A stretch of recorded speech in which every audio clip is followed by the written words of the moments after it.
Hey, everybody. Good afternoon. Hope you are doing well. We have a busy Monday with the Kings and the Bulls. Sacramento now sixth in the West, and a game tonight. And we've been down this road before, haven't we? Where there's just no excuses. You better beat this Chicago Bulls team. I look at the standings, and they're, not terrible, but right now they have a ton of injuries. They're 28 and 32. All right.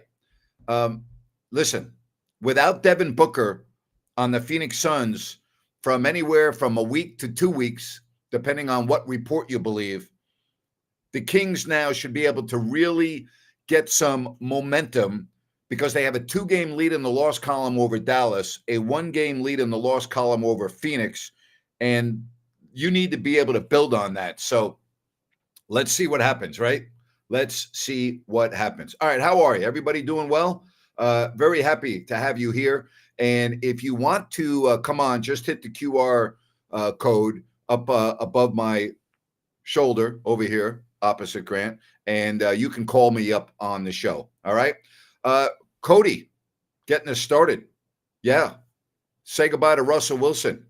What a failure that was in Denver, huh? Wow. Man. Yeah, the Broncos have notified Russell Wilson that he will not be part of the future going forward as they're going to save some money. All right? Absolutely. Grant, if healthy, what seed do you think both the Warriors and Kings will be? How far will each team go in the playoffs? Well, it's not a matter of whether they're healthy. It's also a matter of who else is healthy. Who else is healthy? Think about this. The Phoenix Suns lose Devin Booker, okay? And without Devin Booker, they're not going to win a lot of games. So that's a big help, all right? Now you have Dallas, who you still have to play twice coming up in Sacramento. And to answer your question, I don't think the Kings will win a first-round playoff series. If the Warriors get in as a top 8, I would give them a better chance to win in the first round than Sacramento because of their championship pedigree and because they have Steph Curry. All right? Because they have Steph Curry. Cody says, how about the Warriors and the Celtics? It's just one of those things.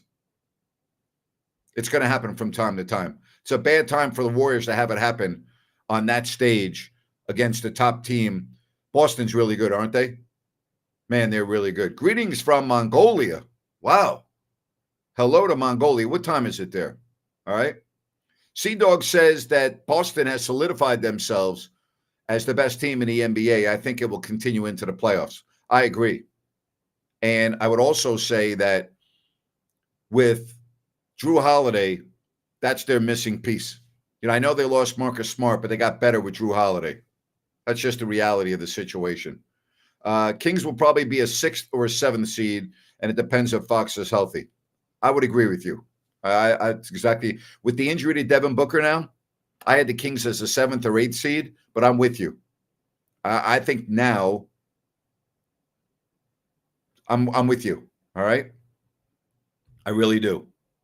I really do. I think it's going to be right down to that last part of the schedule that I went over with Ryan and Jerry the other day. I mean, it's a brutal schedule. Let me read this again for you just to give you a little. And again, can things change because of injuries? Yeah, of course. Of course, things can change. But let's just start with, I'm going to start with a game coming up later this month at Orlando, okay? Because Orlando's pretty good. So here are the remaining games from March 23rd on. So we're only talking a little more than 2 weeks, okay? At Orlando, 1 day off, come home and play Philadelphia after being on the road for 6 days. Then back-to-back home games with Dallas with a few days off in between. Utah, the Clippers. Then how about this road trip? And you never know with the Knicks because you don't know who's going to be out and who's playing. But if they're healthy, they're good. At the Knicks, next night at Boston. At Brooklyn, who all of a sudden is playing much better. At Oklahoma City. Home New Orleans. home Phoenix, home Portland.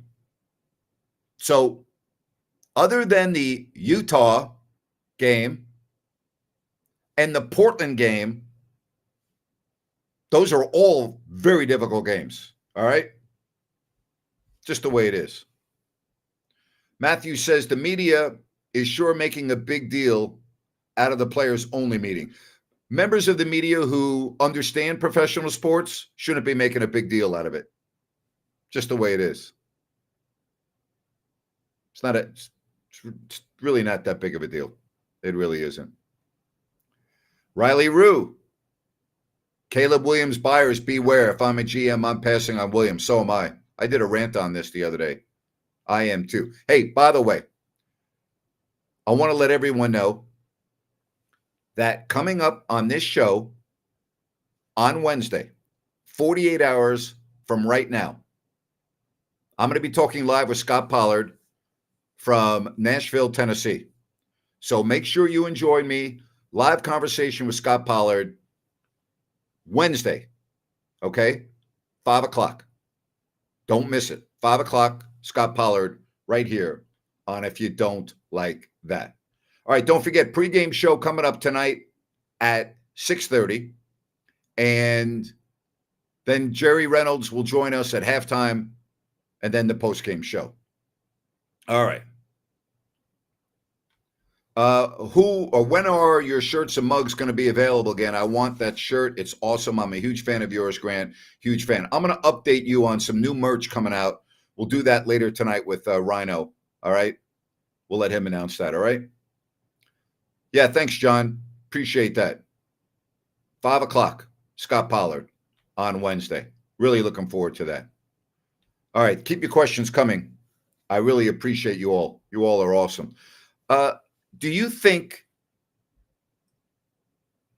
I mean, has the Minnesota game changed? It shouldn't. One game shouldn't change your viewpoint. But with Devin Booker's injury now, are you feeling more confident about the Kings being a 6th seed instead of a 7th or an 8th? How do you feel about that? I'm just curious if that has kind of picked up your, I don't want to say interest because you have a lot of interest, but your confidence in the team. Just wondering. Hey, I want to welcome back Gold Country Veterinary Hospital in Auburn. All right. It's awesome. They are a full service veterinary medicine, dentistry, surgery, and wellness care. And they're dedicated to urgent care. So, hey, when your pet needs to be seen, they are available. And they're advanced in internal medicine, CAT scans, ultrasound. I mean, they do it all. They do surgical care from spay, neuter packages. They do advanced orthopedic procedures. And here's the deal. They have the most modern technology from CO2 laser surgery, therapeutic laser treatments, to head and full body CT screening. And here's something else that you can rest assured of, all right? They are very proud of their pain management protocols, which maximizes faster recovery for their surgical and dental patients. Gold Country Veterinarian Hospital in Auburn. So happy to have them back here on If You Don't Like That. All right, keep the questions coming right here. And don't forget, pregame show with Ryan in Sacktown coming your way at 6:30. QR code. Good thing I don't have to talk for a living. QR code right there, up here. Boom. Yeah, if you want to call, there you have it. All right. Let's get to some more. I believe the Kings are so bad at free throws because they're thinking about how bad of an owner Vivek is instead of focusing on the rim. What's it like to be a moron? Why don't you send me a message, okay, and let everyone on the stream know what a moron you are.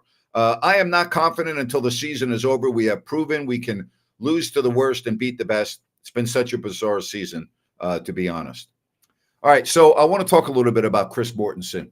First of all, if I 2 weeks ago ran into Mort, he wouldn't have remembered me. So I'm going to be fully transparent. In the fall of 1998, I had the pleasure of being in the presence of Chris Mortensen 3 weekends every month from August, September, October, November, December, and January. Interviewed him a number of times on radio. I got to know John Clayton very well. John was a regular guest on my radio show in Sacramento and on the Jim Rome show. And I would just say one thing about Mort. Everyone loved him. Everyone loved John Clayton. And we lost John way too soon. You could just tell when I was at the ESPN campus, the love that and respect that people had for Mort. And I will just say that being around Chris Mortensen on weekends, and he only came in to do the radio. John Clayton actually did shows with us, and so I was with John, and John used to hang out with us and watch football with us. So I got to know John very well, and we used to socialize after the shows with John. Mort was on the TV side. So the only time Mort came over to the radio side was when he actually joined us. So I didn't have a lot of interaction with Mort. But the one thing that was very apparent with the Tony Brunos and the Chuck Wilsons and the Joe D'Ambrosio, the fixtures of ESPN radio during that time was the respect that they had for Chris Mortensen. And I saw the tribute that they did online to Mort. It was something else. Yeah, he was great. And whenever we used to get him in the studio on Sunday night after all the games were over, because our show went until 1 a.m, you knew that it was great. We used to get the most excited when Chris Berman would come over and when Chris Mortensen would come over and do hits with us on the radio. This is funny. My age is showing, Grant. None of us have heard of these people. I know. I don't know what to tell you. I know. But you know what? With age comes a wealth of knowledge. So there you have it. Sea-Dog, when you think about how many fixtures ESPN has lost, beginning with Tom Mees, who drowned in a swimming pool accident. He was one of the real founders with Chris Berman of ESPN, but Stuart Scott, John Clayton, Chris Mortensen, and I know I'm missing another person, and I'm sorry for doing that. But, again, I had a really good chance. And it was such a great opportunity for me to be over there in Bristol, Connecticut, 3 weekends every month. All right. And I will just say that it was one of the highlights of my broadcasting career. All right.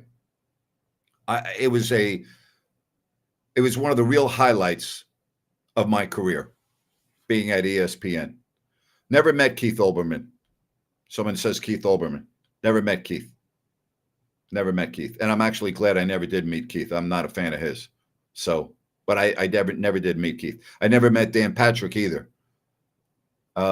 Chris Berman, yes. Berman was great. Chris was great. Great guy, Am I naturally a confident person? Yes, I am very confident. All right. Absolutely. Keep your questions coming. All right. Did not meet Woj. Woj was not at ESPN when I was there. My paths have crossed with Woj. I mean, he knows who I am. I don't think I've ever talked to Woj, Riley says, so tired of some of these media clowns like Coward, Stephen A., Skip, Clueless. It's really unbelievable what's happened to our industry, Just have it, Yeah, I used to talk to Tom Jackson a lot, and Tom used to come over and do radio hits with us almost every Sunday. Phenomenal man, Tom Jackson, Phenomenal. What do you think of starting Monk for a game? I don't see it. He would have already started by now. So if Fox can't play, I don't see that happening. I mean, he's too good coming off the bench, and I don't see it happening. I really don't. I understand a lot of people. Ryan has brought that up too, and I'd be okay if it were to happen. I really would. But I mean, I just, it's pretty apparent that here we are in the month of March and we haven't seen it yet. So why would I think that all of a sudden Coach Brown is going to start Malik Monk? I just don't. All right. Sea Dog says, I keep hearing things about the A's having more problems. Is there still a chance they can stay? Yeah, until they're in Vegas, there's always a chance. Absolutely. Absolutely. Cody said, did I know Michael Urban from KMBR in 95.7 who passed away? Loved his weekend baseball shows. I did not. I did not. Michael Urban.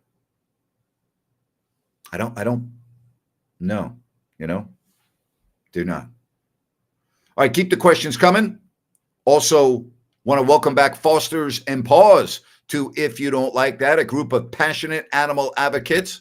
They work hard to save lives, and they understand that rescue is hard, and these animals are, they're often abandoned by humans, and they focus primarily on those vulnerable dogs in shelters. They pull a lot of pregnant moms, nursing moms, bottle puppies. They, have dogs with medical needs and dogs in danger of being euthanized. And, they look at every family and every animal as individuals, and they do a phenomenal job with young people, all right? And teaching them how to treat animals with respect, with lifelong benefits. They're looking for adopters, donors, and fosters. Hey, to learn more, just go to that website you see on your screen, fostersandpaws.org/adopt. And again, so happy to have them back here on If You Don't Like That. Don't forget, pregame show with Ryan at Sacktown coming your way at 6:30 tonight. Then Jerry Reynolds at halftime, and then we will have the postgame show. Will the A's play at the River Cats Park this summer? No, they will not. No, they will not. Could that happen in the future while a new stadium is being built wherever it may be? It's possible. All right. It is possible. Somebody says Monk is the only one who can go off for 40 aside from Fox and Domas. It's hard to say how he would do starting. He is phenomenal off the bench, but he's super productive and a good spirit, period. He's on the floor at the end of all the games, is he not? Right? He's on the floor at the end of games. Isn't that the most important thing? I think we make too much out of who starts, Thoughts on the 49ers, new DC, and hiring Staley?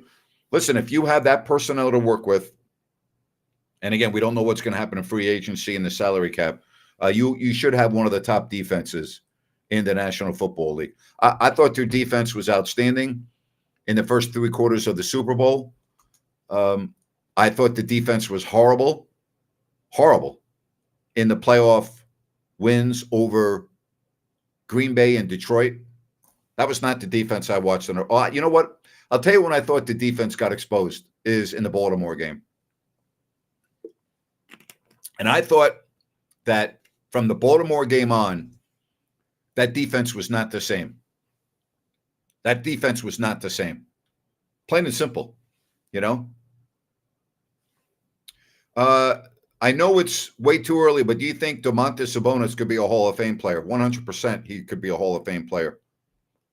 Great question. All right. Who is the best co-host I ever worked with? It's a great question. Mike Lamb was my favorite and probably my best co-host that I ever worked with. So I didn't have a lot of co-hosts. You got to remember. I mean, I really didn't. I did shows by myself most of my career. And, when you have a co-host, it has to be the right fit. So I like doing the show by myself, but if I had the right co-host like Mike, I love doing the shows with Mike because we were very good friends. And I think in order to have a successful show with somebody else, you have to be friends with them. Like you really have to have that genuine friendship. And I know not everyone would say that. Mike and the Mad Dog, Mike Francesa and Chris had a very contentious friendship with a lot of blow-ups, but they also had immense respect for one another. So, you know, I'd have to say Mike Lamb. But again, I didn't have a lot of co-hosts. I did the shows by myself most of the 26 years in Sacramento. And then my two favorite broadcast partners, Jerry Reynolds and Derek Dickey. I mean, Derek Dickey is and was, because he passed away at too early of an age. Derek at the time was one of my closest friends. Not only was he my broadcast partner, but we used to go out and golf all the time, both on the road and in Sacramento. And when Derek suffered his stroke, that's how I started my golf tournament, by the way.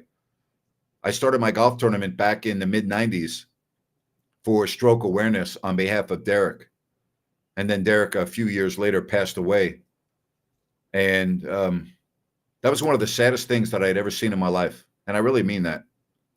To see a healthy man, if you were a fan of the Warriors in the 70s, he won a championship with Rick Barry. He had the afro. But Derek made a very profound impact on my life. And when he had his stroke in Chicago, I was very good friends with Neil Funk. He was working the Bulls games back then with Neil Funk. And Neil and I used to speak on a fairly regular basis. And he was telling me, how bad of a shape that Derek was in. And we were in Washington one day, and we had an off day in D.C. And I remember flying to Chicago to visit Derek. And I'm not exaggerating. I'm not exaggerating. I was in the room with Derek 10 minutes, and his fiancee, soon-to-be wife, Sally. And I'll never forget being in that hospital room and looking at this man that was such just a model of fitness, and his diet, strong, looking so frail. And that was a really, really, really hard day for me.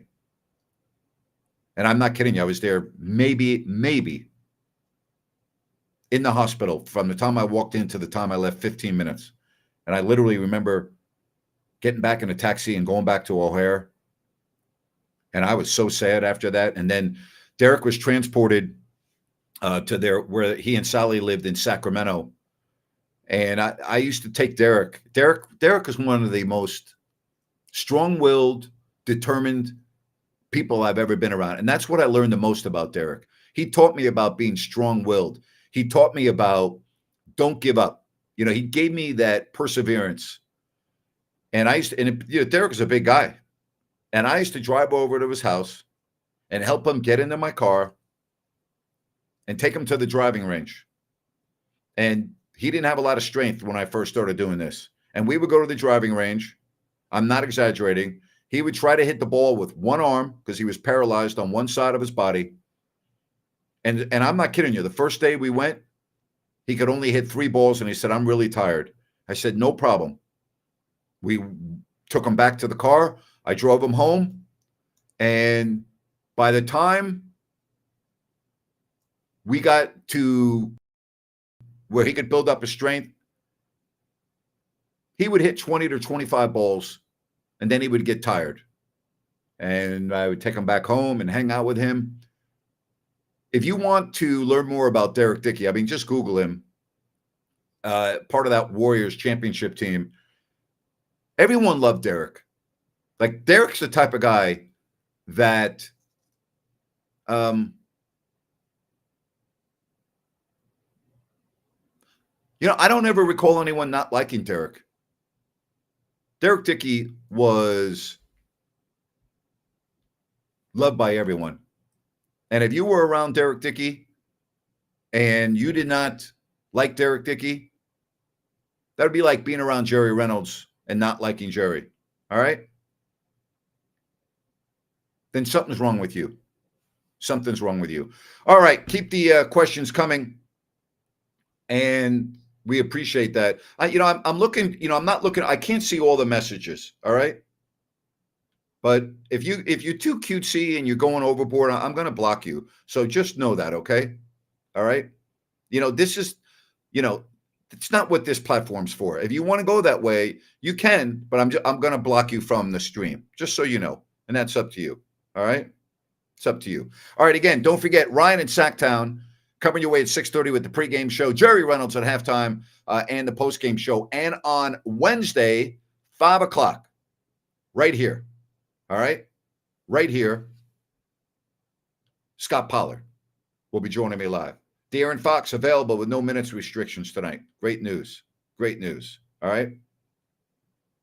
John says, never give up. Grant, you should talk for a living. I've thought about getting in the broadcasting, John. I've thought about it. I might have to go to a broadcasting school, John. Couple weeks, couple of months. Roll up my sleeves to my freaking neck. Yeah, I might do that, John. Thank you for that tip, John. I really appreciate it, man. I appreciate that. I should talk for a living. Be great. All right, again, don't forget, pregame show coming up in about 30 minutes. Scott Pollard right here on Wednesday at 5:00. Pass the word out, would you please? All right. I would love to have a lot of people here watching that interview with Scott. I visited Scott the morning after he had his heart transplant, and he's making amazing progress, but he has to stay in the Nashville area for about 6 weeks because he has to go to the hospital on a fairly regular basis. But I'll let him tell you what's going on, and we'll talk about donors and everything else. That's Wednesday at 5:00. So really pass the word on, would you please? It would mean a lot to me to have a lot of people join us. All right. I'm going to say so long. Ryan in Sacktown coming up in 1 hour. And then I'll be back at halftime and the postgame show with the Kings and the Bulls. De'Aaron Fox back on the court. Make it a good one, everyone. We'll talk to you soon right here on If You Don't